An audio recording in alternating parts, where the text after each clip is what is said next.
Man, I keep messing up. I'm starting to get really annoyed with myself because things haven't been progressing for the last few days. Let's change that today, shall we? Alright, that doesn't work. I'm going to fix the coolant pipe so that I can drive the truck outside and let it sit in the rain so I can wash the hydrochloric acid off the tray. This is the cracked and split pipe that I needed to repair. Lucky for me, I had a truck part supply just around the corner, so I hopped on the skateboard to see what they had. And he has a $50 pipe, which is this size. A $50 pipe. I remembered Lucas telling me how much they should cost, and $50 is way too much. Now, I felt like a pelican because after cutting the pipe from the filler cap, I found that the truck's previous owner had taped the filler cap so it would fit. I should have double checked that. The pipe he was using was too big. The pipe I now had was also too big. Well, I tried fixing that. I'm gonna go get a different size pipe, I think. I'm gonna go out and buy a hard timber and get 4 pieces of those so that I can create this lap joint. So I had to find hard timber that was really long. The timber sits between the tray and the chassis, acting like a cushion. Again, my truck is old, so my timber was rotting. It is quite long, longer than anything you can buy in the shops, so I had to join 2 pieces together. I needed to cut a step into each piece, and then simply glue the steps together. This creates one long continuous piece of timber. It's really simple, however. It took me way too long to get to this point.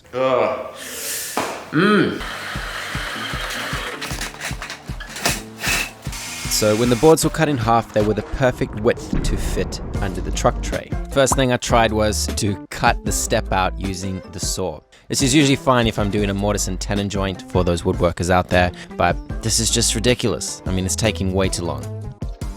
So then I thought I would use the circular saw. That didn't work. So then I went back to the drop saw to try and cut fins out, which I thought I would just chisel off. Work, does it? Sometimes you just need to use your hand tools. On my next attempt, I thought I would pull out some hand tools. This made more sense. It kind of worked. And finally, the thing I should have done right from the beginning was to pull out the bandsaw.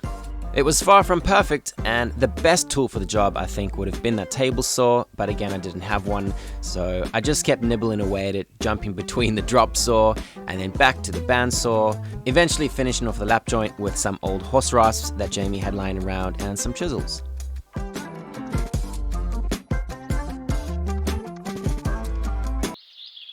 It's the morning and I haven't done that list. I'm also going to buy U-bolts, which I'm going to fit and cut so that I can put them on the tray. Alright, we're going to get this U-bolt off and take it to the shop to see if I can get the right size. That is a U-bolt, and that holds the entire tray to this big metal frame. I pulled the sheets to see the sun from beneath the day begun. Jamie, now what should a U-bolt look like normally? This is what we should look like. The improvisation. This is more of your A-bolt. Standard A-bolt you find. Standard A. It's threaded rod. 2 bits of hot steel with a couple of holes put in. Not even centered. Attempt of being somewhat standard. The cool thing about not finding what you're looking for is that I'm now learning the area and finding out who supplies what.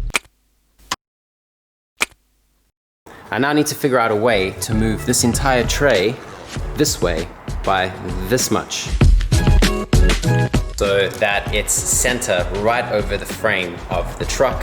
It's a little bit tricky because it's quite a heavy object. I haven't really done this stuff before, but we'll figure it out. Chris had an engine hoist, which we brought over and tried different ways to connect it. Eventually, with a lot of kerfuffling and a lot of help from Jamie, we found a way to safely attach it. Jamie then also had a nice jacklift, which he uses for his 4x4. We kind of used these 2 things to shift the tray up and down. Eventually we got some tires in the back. Not super conventional, but they did a really good job. I'm sure there's much easier ways to do this, but again, I am inexperienced, and that's kind of the whole point of having a bit of fun and figuring these things out. I'm trying to assess how rubbery this rubber still is, because it's been sitting in the truck for a while, obviously, and rubber gets really hard and brittle after time.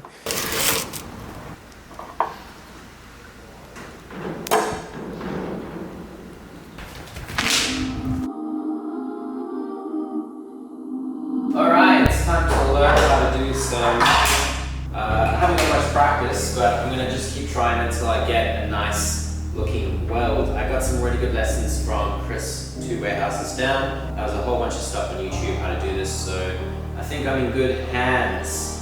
Yeah, let's just try and see how we go. I was pretty darn excited to try this. I've always wanted to learn how to weld, but I didn't get a chance to try it. I started with marking lines so I could gauge my progress, but when it finally got to this point, lucky for me, I suspected the helmet wasn't working and looked to the side when I struck that first spark. This is what should have happened. I'll put it in front. That was frustrating. I just wanted to get into this. It was late at night and it was something I was really looking forward to, but now I had to wait a day or two to diagnose what was wrong with the helmet, to try and fix the helmet, and then try and get back into it. So just another thing added to the list that was a little bit frustrating. Next episode, I'm going to show you what happened when I learned how to weld.